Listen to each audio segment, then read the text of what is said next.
Hey guys, it's Andreas, and welcome to another Study With Me video. Like always, I'm so happy that you chose to study with me tonight. So, as you know, I'm a fourth year medical student, and again, I am studying for my USMLE Step 2 exam today, or tonight, I should say. I'm studying and reviewing pulmonology and cardiology. Two things I gotta tell you guys before we start.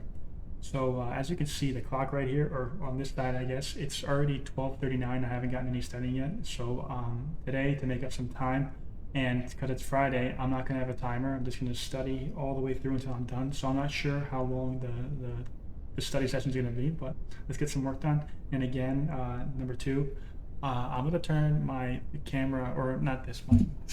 Yes, I'm going to turn my microphone off, right? And I'm doing that because it's really, really hot in here today, and I need to have my AC unit on. And when the AC unit's on and it's all noisy and stuff, I'm giving you guys a whole speech before we even start. As you can see, look, it's 84 degrees in here, and I have every light on. I'm not complaining, but it's like these are like I feel like a French fry. But in any case, um, I'm not sure how long the study video is going to be, but let's get right into it. All right. So let me shut off the camera. We click Control.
Ooh, I think I'm gonna take a quick break, guys. Right? I don't know how long I've been going for. It usually tells me. Oh, 2 hours. So not too long, but yeah, I need to get up a little bit and walk around. I gotta pee real badly, so I'm gonna go pee. I'm gonna use my phone for a little bit, and then I'll be back. I learned a lot of stuff yesterday, but like I didn't review it and I forgot it, and yeah, I have a lot of stuff to do. Let me see what subjects I still have to review. New ones, at least. Let me go to browse new. What topics we have to do? New ones. So, okay, pulmonary we have to do the treatment for that one. Interstitial lung diseases, we did that one pretty good. And okay, respiratory failure, I think we did that one again. Sarcoidosis, hypertension, we did that one. Pneumoconius, we did that one. Bronchiectasis, we did that one.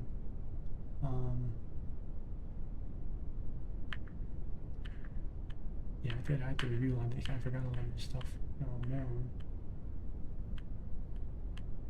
At least we don't have too many new things, but I have to be real bad. And then after I do this, then I what I have to do. Yeah. Do some review. I'm behind, guys. I'm scared.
all the way upstairs, guys. The attic. Let me use my phone a little bit, see what's popping. It's 2:46 a.m., so probably no one's texting you right now, but.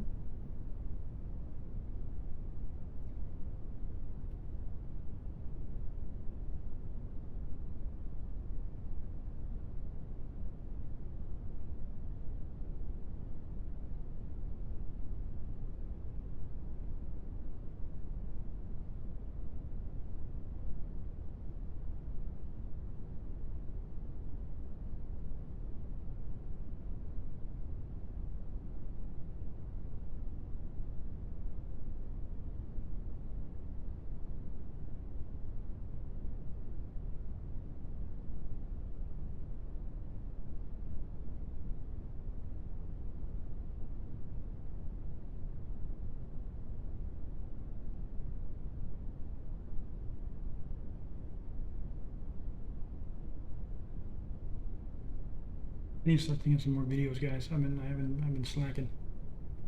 I have to get funny again somehow.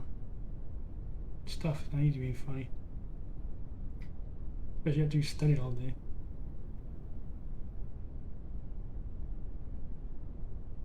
But manage.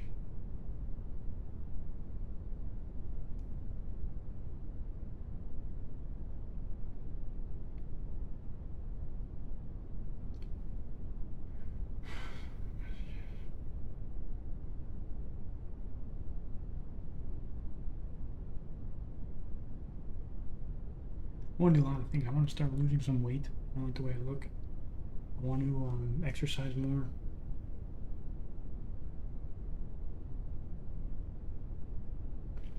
A lot of things I can do, I just choose not to do. Same with everything. Alright, let's do... Let me go to Weeble.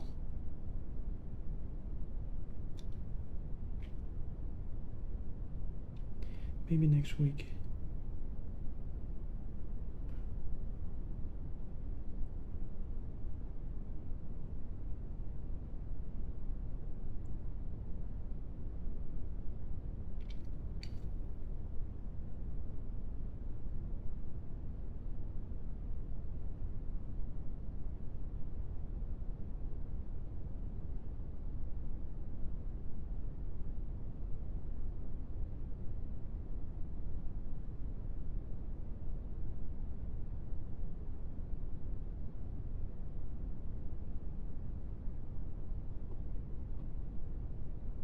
Water.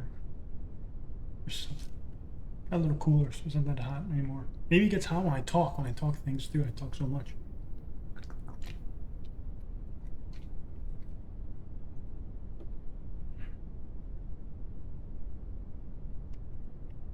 Yeah, guys. I don't know. There's a lot of things I want to do better in life. You know. I procrastinate a lot. You know, look at me. It's fucking. Oh, sorry. It's 2:50 a.m. and I'm studying. Man, I need to start studying earlier. You know. We have a lot of time. We have a lot of time, right? But the thing is how you use it. I mean, you don't have a lot of time if you like misuse it. If you're doing things you're not supposed to, or just like wasting time on a regular basis. So it's important that like I think that you like analyze your days, right? See what you're doing wrong, see what you're doing right, and even that takes time, but it'll end up saving you time in the long run because if you cut those things out, be a better person, you know. And again, I want to start working out. I want to eat healthier, right? It's tough. Everyone wants to do that, but it's like so convenient to just eat like crap. I want to refine my like love for making videos and like be funny again because I feel like if you're not in the right mood, you can't really make videos that well. I want to be successful. You know, I'm sure that's what everyone else wants too. Anyways, let me see what I have left. I don't need the AC, so I might as well keep the speaker on. Okay, Alactasis. So when you have alactasis, what that means is that you're gonna have like loss of lung volume, right? And you can have your obstructive, non-obstructive, and then you can have like post-operative alactasis, which usually occurs between like days 2 or 3 after surgery, right? For the first 72 hours. So non-obstructive alactasis, how that becomes is that this what happens when you have like some sort of obstructive alactasis. Pardon me. Obstructive alactasis here is you have some sort of like airway obstruction, either like from a mucus plug. It can be due to what else can cause it? Malignancy can cause it, or it can be due because you're going to have some sort of foreign body, and you're going to have what ends up happening here is that you have non-ventilating alveoli, and these are going to reabsorb gas distal to the stenotic part, and then you just have a collapsed lung. And then you can have your non-obstructive alactasis, which it can be due to adhesive alactasis, right? It can be due to compression alactasis, or it can be due to what is it going to be? Contraction alactasis. So compression alactasis here is that when you have some sort of like a pleural effusion or like a space occupying lesion here, and that's going to actually like put pressure on the lungs and squeeze the alveoli and force the lungs out, or force the air out of the alveoli. And then you can have your adhesive alactasis here, which this can occur when due to diseases such as your ARDS here in adults, and also your premature in premature babies. You can have your respiratory distress syndrome here in premature infants. And how does that happen? And what happens when you have your adhesive alactasis? Oh yeah, you have some sort of defect in surfactant or some deficiency in surfactant, and you have increased surface tension in the alveoli that causes the lungs to collapse. And then last you're going to have the contraction alactasis here, which is going to be due to chronic like fibrosis. What else? Tuberculosis or sarcoidosis, right? And then also don't forget your pleural effusions and your pneumothorax can cause alactasis, I believe, as well. And then post-operative alactasis here, this is going to be due because usually after like abdominal surgery or like heart surgery, you're gonna have a lot of pain. So you're gonna breathe very shallow breaths here. You're gonna avoid coughing, and you develop these mucus plugs, and that's gonna actually cause you to have obstructive alactasis.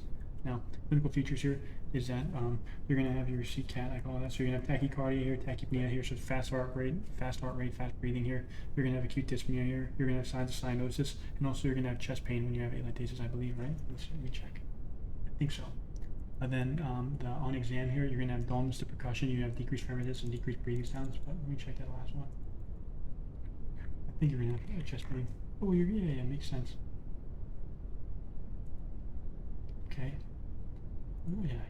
Yeah, chest pain as well. To diagnose you're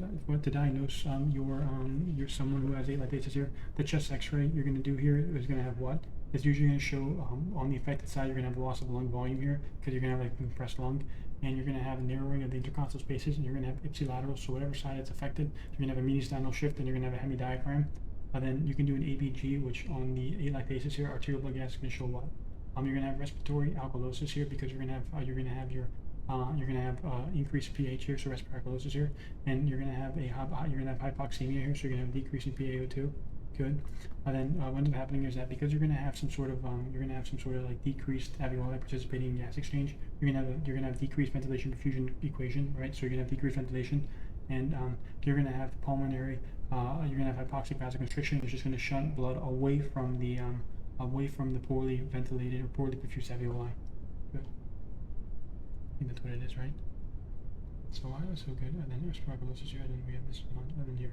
And then for treatment over here, so usually the best treatment for this one here is that so to prevent alactasis here intraoperatively during the surgery, you can just do your ventilation with positive end expiratory pressure, or then postoperatively you do septal spirometry.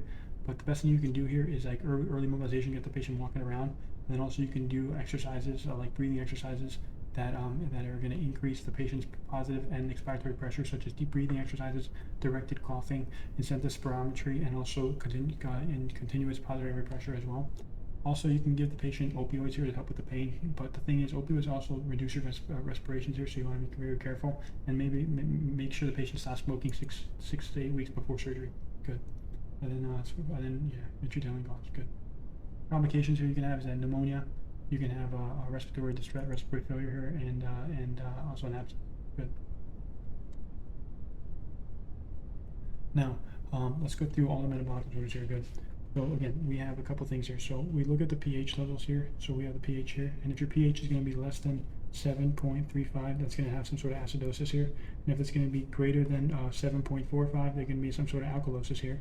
Alkalosis here, good. And then you can either have your respiratory acidosis or metabolic acidosis here.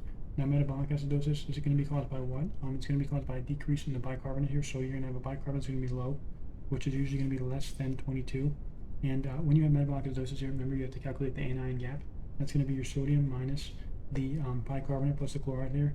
It's going to be elevated if it's above 12. Normal is between 6 and 12. So elevated anion gap metabolic acidosis here, that's going to be caused by mud piles, methylene glycol, which that's going to be in like pesticides and also moonshine. That's caused by uremia here, which is renal failure.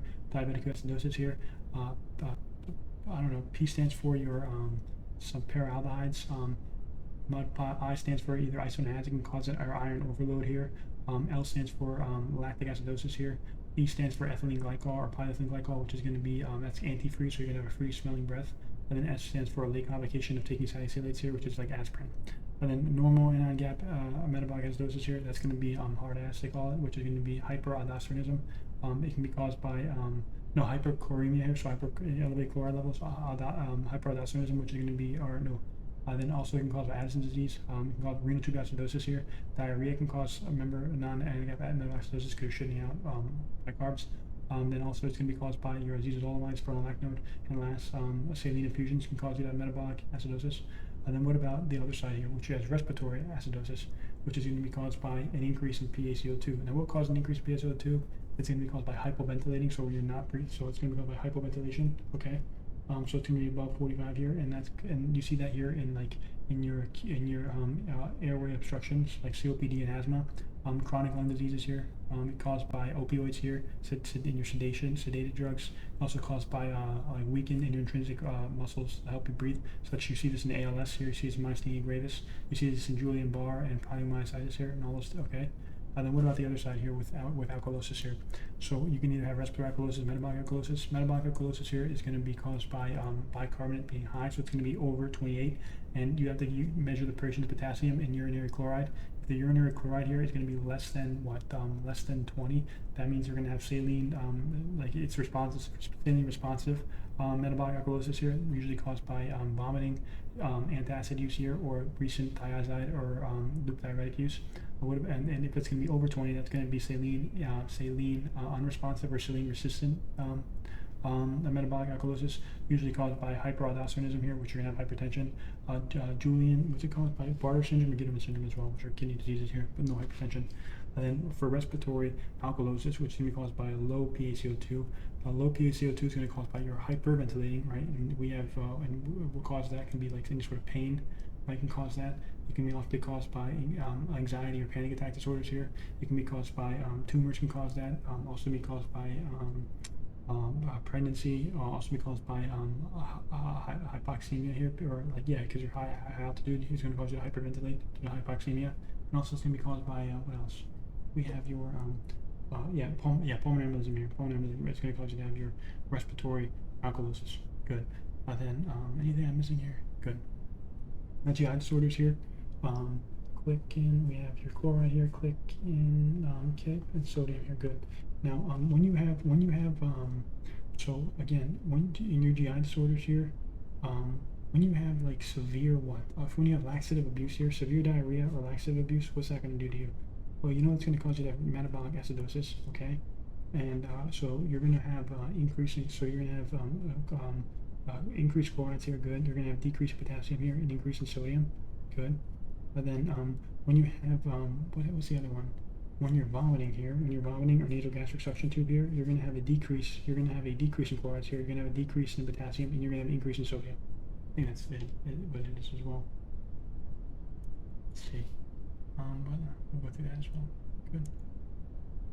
Good. Now, we have, so bronchiectasis. Now, bronchiectasis, again, this is going to be an example of an obstructive lung disease here, but it's going to be where you're going to have chronic cycle of chronic inflammation, and leading to permanent dilation, permanent irreversible dilation of the bronchioles here. And good. And I think that's what it is, right? Bronchiectasis.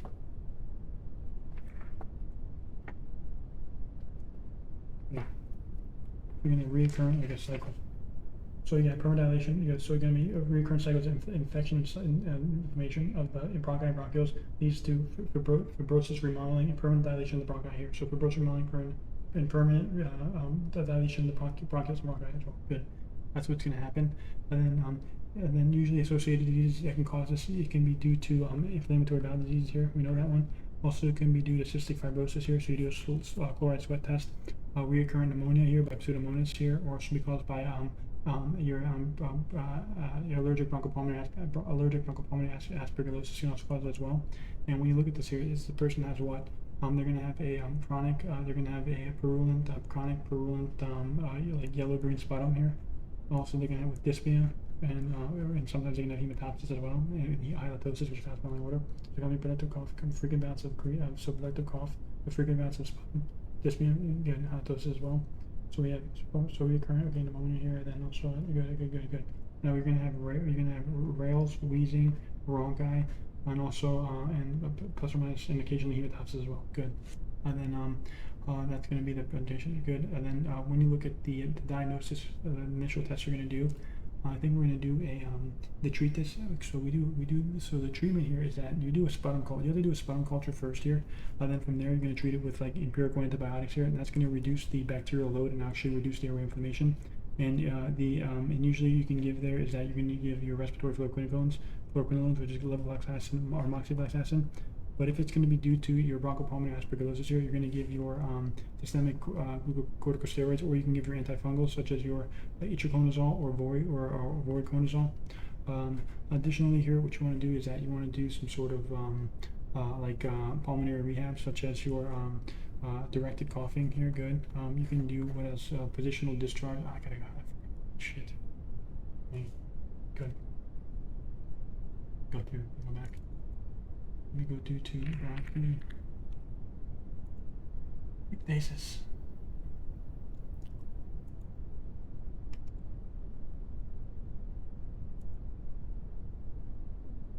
Here. So we have diagnosis here. So again, we have the what am I doing here? So diagnosis here, good. The best initial test of diagnosis. The best initial test you're gonna do is that you're gonna do the most accurate test is that you're gonna do a chest X-ray. Yes, here, good.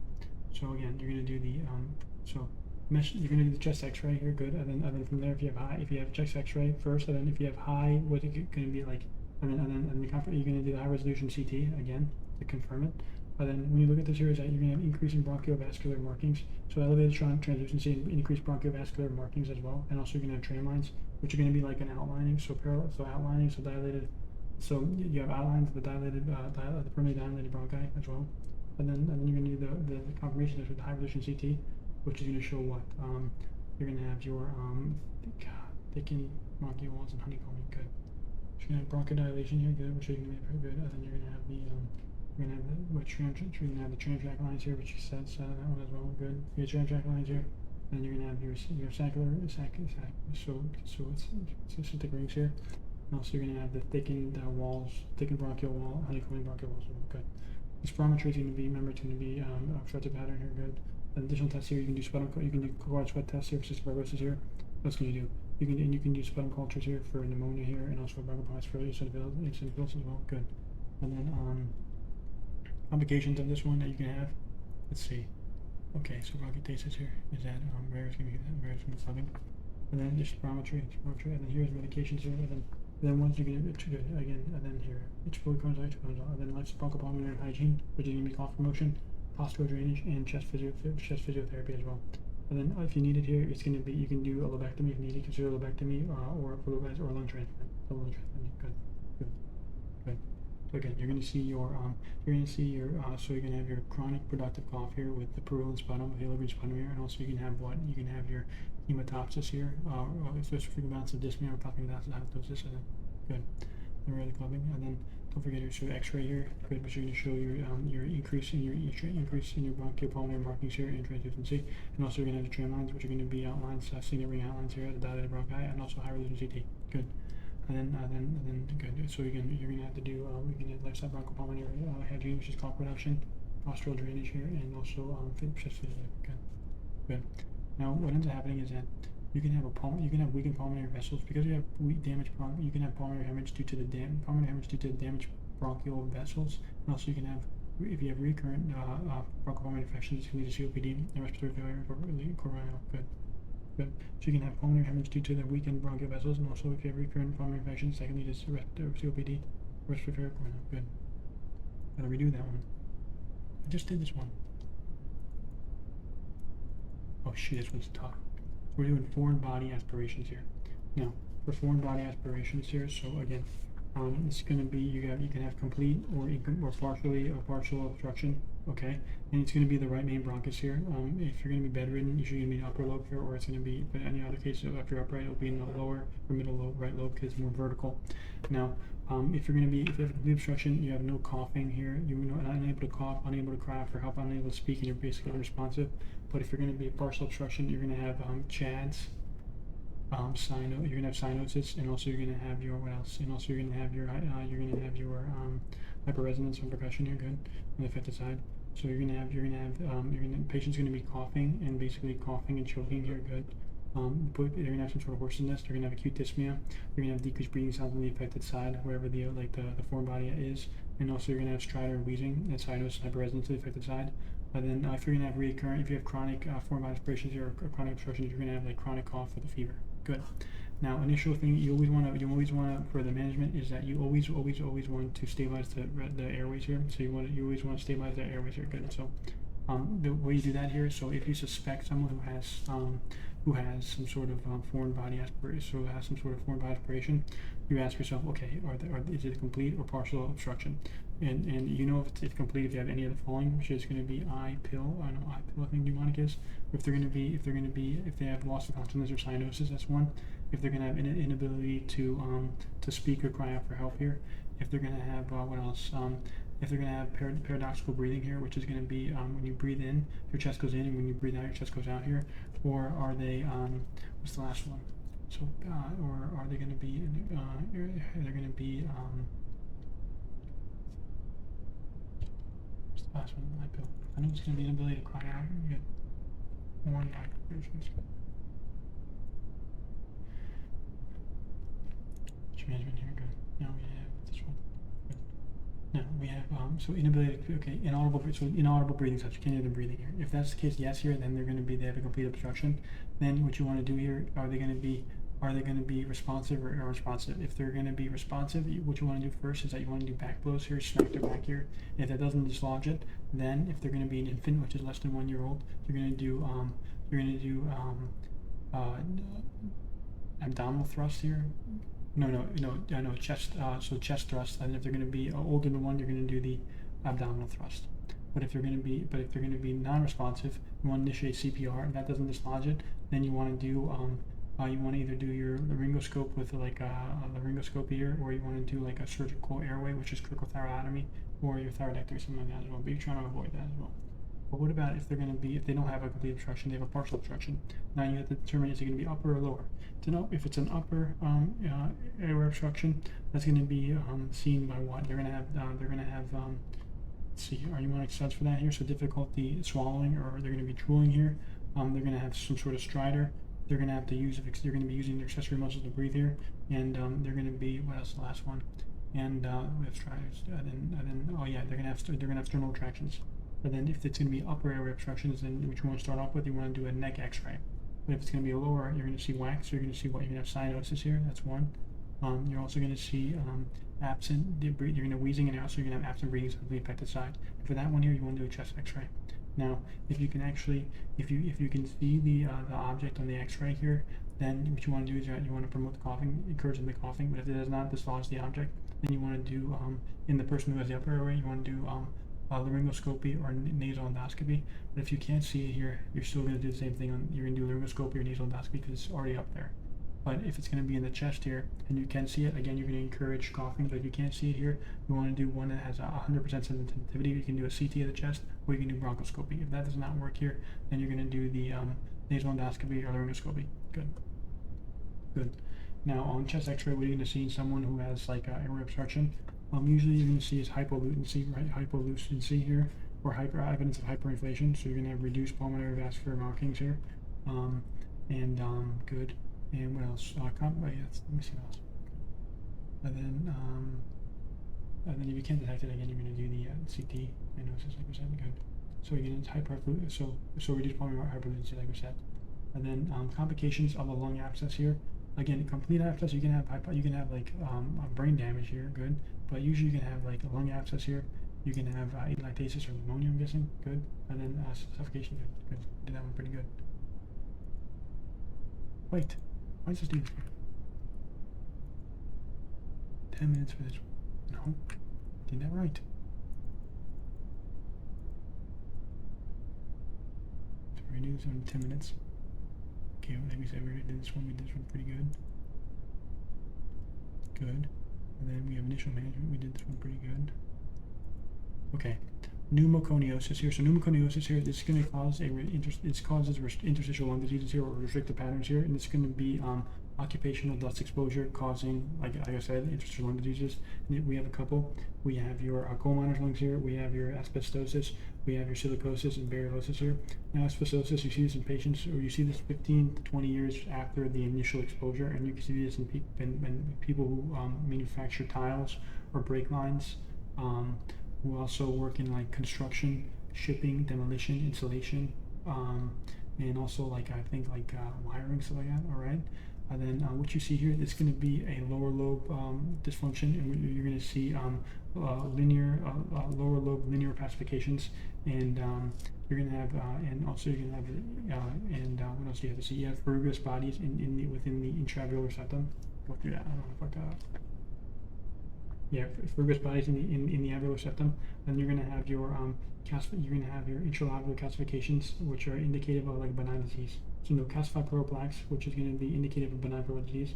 So you're going to have linear opacities and also interstitial fibrosis and calcified pleural plaques. Good. So when you have asbestosis, you're at increased risk at bronchogenic carcinomas here. Good. Just so you know, smokers have a higher chance of getting mesothelioma than patients who have exposure to asbestos. Then we're going to have coal miners' lungs here. These are going to be patients who work in underground coal mines. These lungs are going to have, it's going to be up in the upper lobe here. They're going to have small, in the upper lobe, they're going to have small nodular opacifications here. And in the upper lobes, and also they're going to have blackened lungs as well. In this case here, you're at increased risk for your Kaplan's phenomenon, which is going to be rheumatoid arthritis. Plus, you're going to have some sort of pneumoconiosis, and then you're also at risk for a massive pulmonary fibrosis or progressive massive fibrosis. Then you have silicosis here. This is going to be someone who works in a mine or quarry or works with glass, silica, or pottery, I guess. Good. And again, you're going to have upper lobe. It's going to be small nodular opacifications, and also you're going to have eggshell calcifications, which is going to be calcified hilar nodes, which are going to be pure white on a CT scan. And here you're at increased risk of tuberculosis. You're going to do annual TB screening. And then also we're going to have the variolosis. It's going to be patients who work in like aerospace here, who work in nuclear or electronic plants, who work in plant foundries, which are going to be just plating, which is metal plating, dental equipment, or some sort of dye manufacturing industry. Here they're going to have your they're going to have your diffuse you're going to have diffuse they're going to have your like diffuse adenopathy, right? Adenopathy here, good. So they're going to have good, and also they're going to have you're going to have interstitial opacities. You're going to have diffuse infiltrates with hyaluronidopathy. Yeah, diffuse infiltrates with hyaluronidopathy, and here you just have to do like a lifelong corticosteroid therapy. So here you just want to smoke cessation and supplemental oxygen and remove yourself from the exposure. That's how you treat this. Now again, don't forget here that when you have asbestosis here, you're going to have the verrucous bodies in the alveolar septum. You're going to have the lower lobe linear opacifications here and the calcified plaques. And the interstitial, good. Now, then what do we have here? Why is this messing up so much? Now, treatment for someone who has, I never did this one. Good. Now, this is my first time doing the asthma treatments. Okay, now, we have someone, so asthma comes in. Now, asthma is going to be stepwise.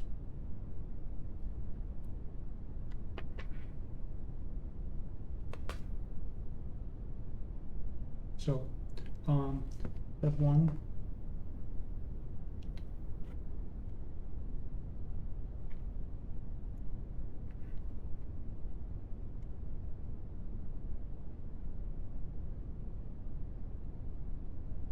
First one is you want to avoid avoid allergens. So you want to avoid the allergens and potential triggers. So avoid allergens and avoid the potential triggers, whatever that is here. And then you want to do it. You want to treat based on severity. And then okay, so you do 1 to 3, do a follow up 1 to 3 months after initiating the treatment, and then every 3 to 12 months after. Okay, so we have stepwise. So we have 5 steps here. So the first one here is low dose as needed here. So low dose inhaled corticosteroid here, or so as needed, a low dose albuterol here, which is so you can do your good. So you do as needed a low dose short acting beta agonist here, which is going to be your albuterol. I want to see how they treat it. I don't believe my book. Oops.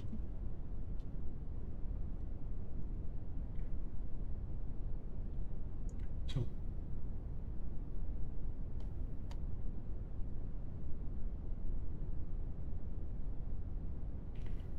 here low dose.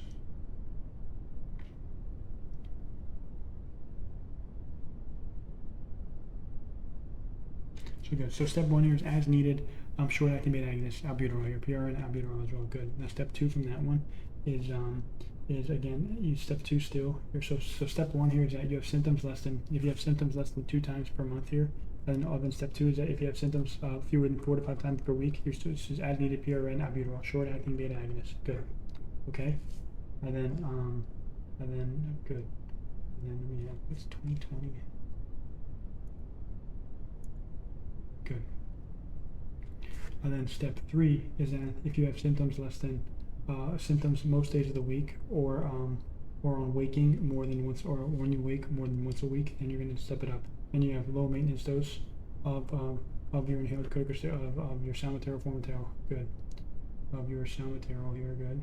Formoterol.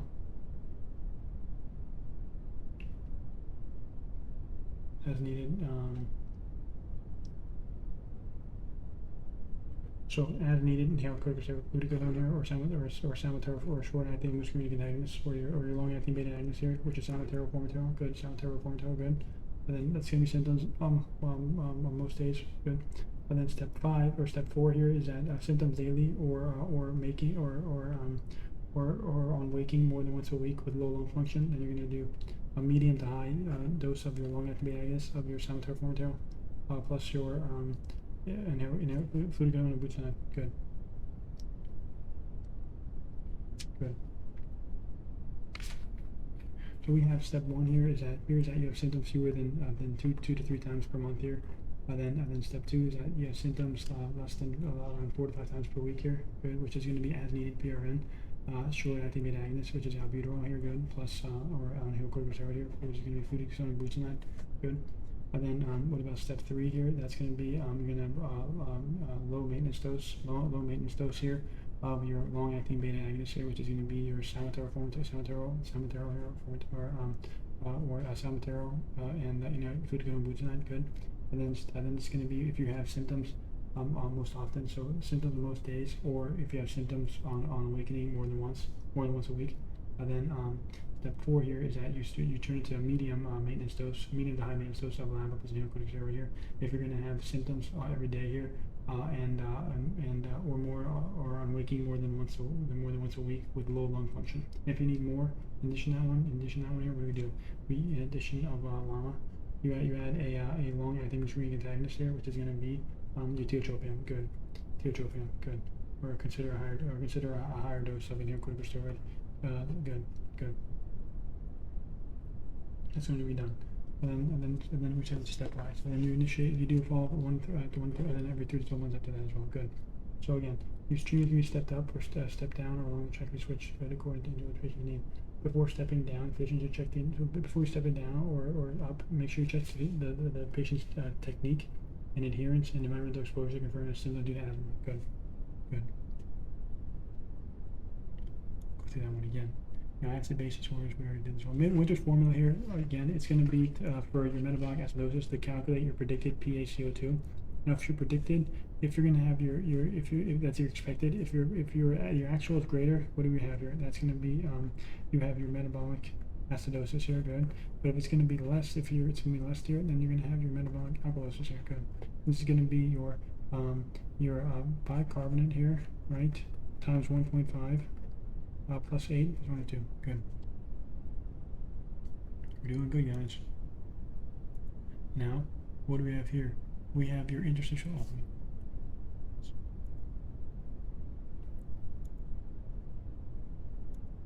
And 40 is good. Now, interstitial lung disease management features. Now, clinical features of interstitial lung disease here. Remember, you're going to have that rapid and shallow breathing here. You're going to have dyspnea, especially in exertion. And you're going to have non-productive cough. You're going to have cyanosis here. You're going to have your inspiratory squeal. You're going to have your bibasilar fine or like Velcro-like crackles. You're also going to have evidence of like finger clubbing due to chronic hypoxia, and also you're going to have hypoxemia as well.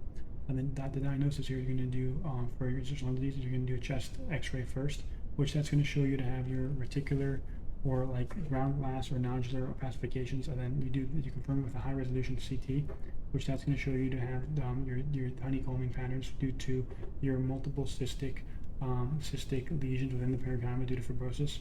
You're also going to have your traction bronchiectasis, which is going to be chronic irreversible dilation of the bronchi and bronchioles due to fibrosis. You're going to have your irregular intralobulae septum, and also you're going to have your ground glass opacification that we just saw. And then ABG, again, you're always going to have a irreversible hemirestrictive lung pattern and reduction in your diffusion capacity of carbon dioxide. And then you have to test for ANA, your rheumatoid factor, your anti-Jo1 antibody, anti-CCP1 antibody as well. Good. And then to manage it here, if usually it's going to be due to pneumonia, you give antibiotics here. But if it's going to be due because you have some sort of like idiopathic pulmonary fibrosis, you're going to give fibrinolytics, which is that can improve survival. You can give your nintedanib, which that's going to inhibit your tyrosine kinase endothelial growth factors, and also you can use your pyrifenidone, which is going to inhibit your calcium synthesis, or also your TGF-beta calcium induced synthesis. Good. Now, we have okay, again, we fucked this up, let's do it again. So bronchiectasis, like we said, because you're going to have the recurrent cycle inflammation and infection, this is going to cause you to have fibrosis and remodeling and permanent dilation of your bronchioles and bronchi. Okay, so it's going to be obstructive lung disease, but irreversible. And because of this, you're going to have chronic productive cough with purulent yellow-green sputum. Also, you can also find features of what hematopsis and also halitosis as well, and clubbing rarely. On like exam, you're going to see your rails, you're going to see wheezing, you're going to have bronchi, and again, plus or minus hematosis. And then associated with your recurrent pulmonary infections such as pneumonia, also your cystic fibrosis, your inflammatory bowel diseases here, and also your allergic bronchopulmonary aspergillosis as well. And then we look at the diagnosis here. So the first thing you're going to do here is that you're going to do a chest X-ray, and you confirm it with a high resolution CT. The chest X-ray is going to show increase in your bronchopulmonary markings here, or like increase in your translucency. And you're also going to see these tram lines, which are going to be these signet ring outlines of the permanently dilated bronchi. Then you confirm with high resolution CT, and then again you're going to have the ABGs, spirometry, and all that. And also you can do sputum cultures if you want to do that for eosinophils for your allergic bronchopulmonary or pneumonia. And then also you can do the chloride sweat test as well. Now, for the complications of this here is that because you're going to have damaged pulmonary vessels, bronchial vessels, you can have your pulmonary hemorrhage, and also because you have recurrent infections, that can cause you to have COPD, which leads you to either respiratory failure or some sort of corpional. And then to treat this here, like we said, we're going to treat it with, you're going to do sputum culture, and then you're going to treat it with empirical antibiotics here. And then, like we said, it's going to be a respiratory failure. Let me see if I got that right.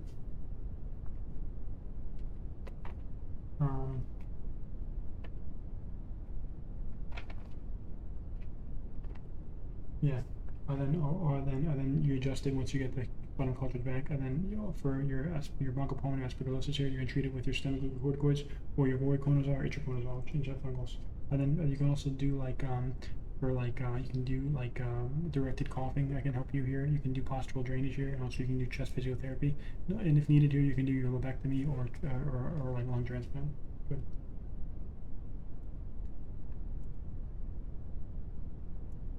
Now, again, we did this pretty good again. We have complications of foreign body indications. Good. And now we have your, oh, don't forget here, when you have the, so it's going to be inaudible breathing sounds good. Now, we have respiratory failure. What's the definition? So we have failure versus arrest. Let's see if you guys see me. Talk to me. Respiratory failure versus respiratory arrest. Load that up. Respiratory failure. So respiratory failure here is that when your respiratory system fails to meet the oxygen, the gas exchange to meet your body's demand, and then respiratory arrest is that when you completely stop breathing, but you still have a pulse. Easy enough. And there's two types. You have type 1 and type 2. Now, let me go over here. So type 1 respiratory failure, it's going to be called hypoxic respiratory failure, and it's going to be where you're going to have decrease in your partial pressure of PaO2, and that usually it's going to be less than what is it going to be? Less than 60, and your partial pressure of CO2 here can be normal or decreased for less than like 80, usually good. And then, so you have hypoxemia, and then type 2 is going to be your hypercapnic respiratory failure, and that's going to be where you're going to have your partial pressure of CO2 here exceeds greater than 50, and you're either going to have a normal or decreased less than 80 partial pressure of oxygen. It's going to be seen. Good. That right here. Good. Good. So again, we have your partial pressure is going to be greater than 50. Good. And then we have, and then so when you have someone who has a respiratory failure, the immediate, what you want to do here is that you want to give them supplement, you want to give them oxygen therapy here, good, and mechanical ventilation. That's what you're usually going to be seen. And if someone has like hypoxic, what do you want to do? So you want to increase your saturation of oxygen, and we do that with by increasing their FiO2, their fraction of inspired oxygen here, or their positive expiratory pressure. Good. But if someone is going to be hypercapnic here, and they have too much CO2, is that you want to increase the respiratory rate or ventilation rate or tidal volume. So you want to increase the increase the respiratory rate here, or increase the tidal volume for that one. I think that's all it is. Yeah, really. Yeah, good. That's all it is. Meeting management. Good. So it's going to be here. No, we have initial management. It's going to be like we said. And then when you diagnose someone who has some sort of respiratory failure, the first thing you want to do is you want to calculate. You want to do the arterial blood gas, and you want to calculate their AA gradient. So it's going to be their alveolar arterial gradient, which is going to be their alveolar oxygen minus your partial pressure arterial oxygen, and that's going to equal to what? Your PaO2 is going to be equal to, I think, 150 minus 0.8 divided by minus your PaCO2 divided by 0.8, and that's going to be that's what's going to be done. And the normal gradient that you're going to have is usually going to be your age divided by 4 plus 4. But that's going to be normal, but it'll also be elevated. Okay. Now, if you have evidence of like your hypoxemia here, good, or type 1 respiratory failure here, and you're going to have a normal, you do the AA gradient and it's normal, then you're going to check. You want to check your partial pressure of CO2. If it's going to be, if your partial pressure of CO2 is going to be less than 45, which is normal here, then you probably have a decrease. You're probably going to have a decrease. It's probably caused by a decrease in your fractional. You're probably hyper elevated, or like you're at high altitude and you have decreased fractional oxygen concentration. So because you're at high elevation. But if it's going to be exceeding, if it exceeds 45 here, or if it exceeds 50, which you have type 2 respiratory failure, then you have to look at your maximal inspiratory pressure. It can either be normal or it can be decreased. If it's decreased here, that has to do with some sort of like flail chest or kyphoscoliosis or neuromuscular disease such as your ALS here, myasthenia gravis here, Guillain-Barré, something like that. It's like so your paralysis of your muscles, or it can be normal here. And in that case, it can be caused by toxic encephalopathy. It can be caused by opioids here, or obesity, hyperventilation syndrome. Okay, I think that's what it is, right? And then remember, normal gradient is going to be 5 to 10. Well, good. And then okay, let me see if I got that right. I have to do hyperventilation. Okay, good. Now, if you look at the A gradient, it's going to be elevated here. That's going to be, or it's going to be elevated here. Good. So it's going to be whatever that is. So greater than 10 or whatever that says normal. Then we look at the partial pressure of CO2, and if it's going to be normal, less than 45, is whatever's going on, is it correctable with 100% oxygen?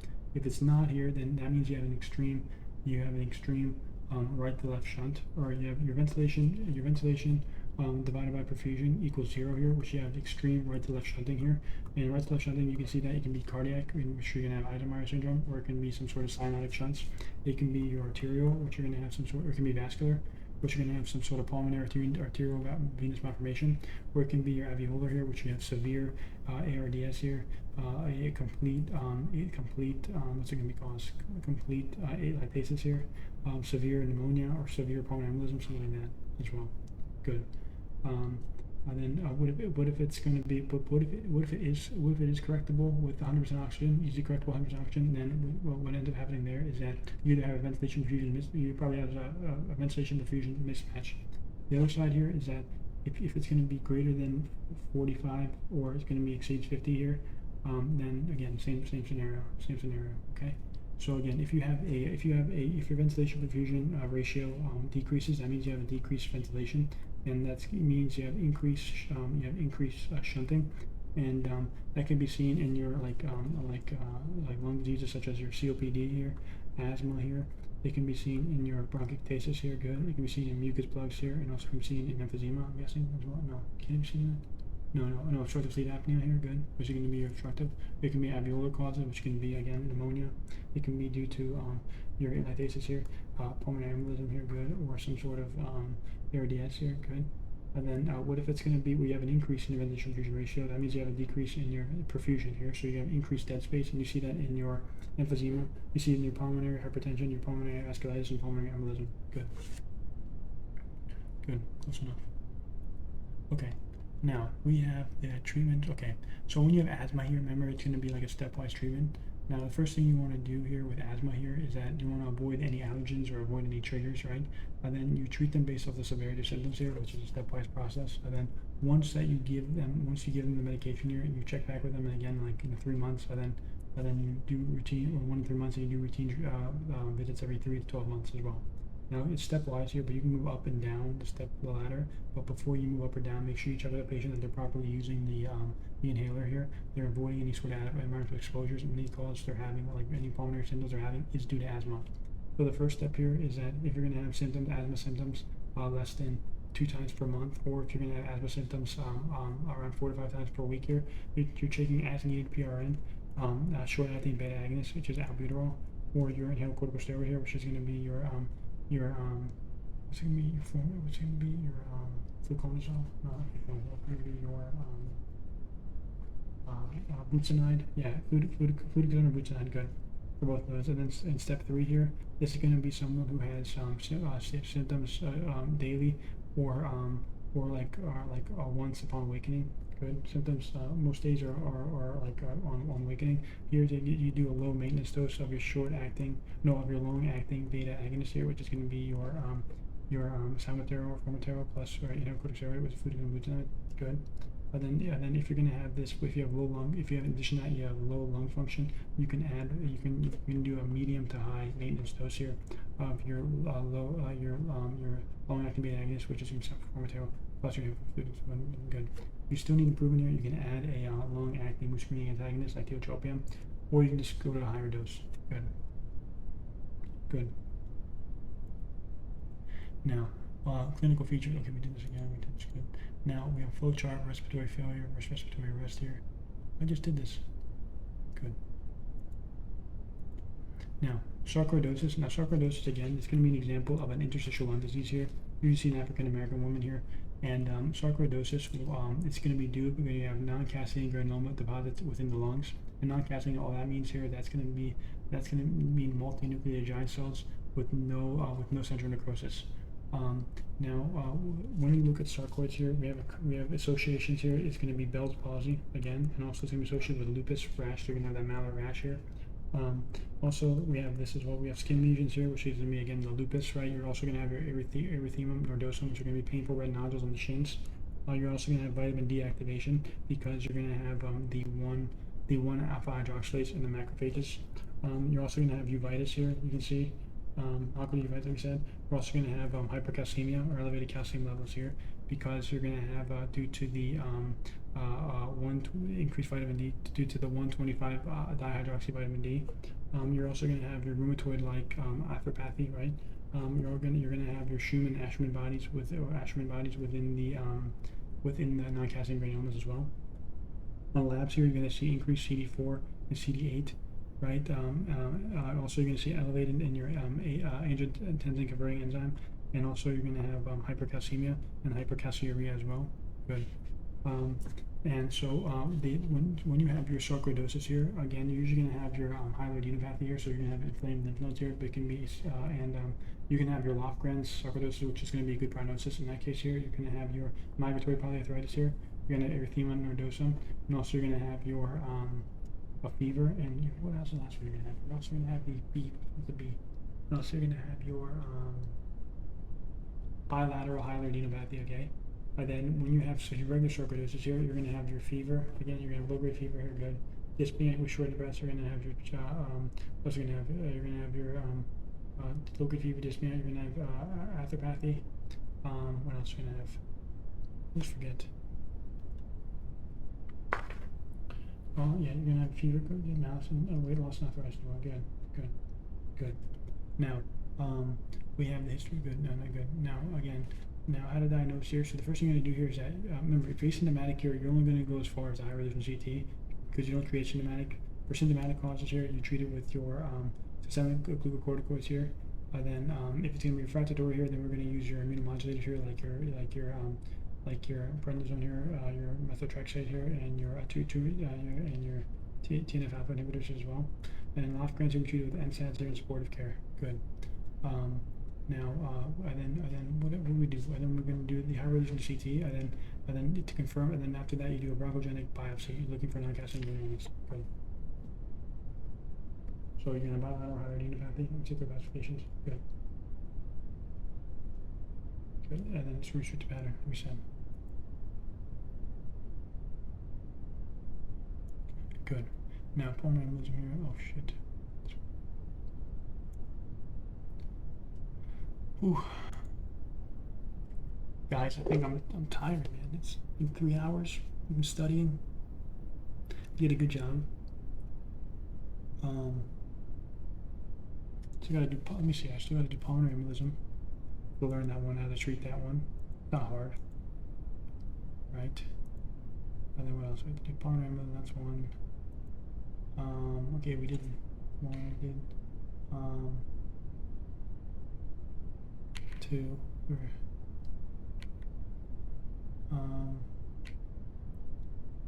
Almost done, guys.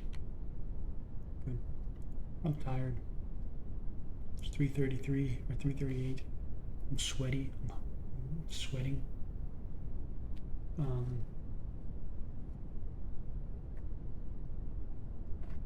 Cool.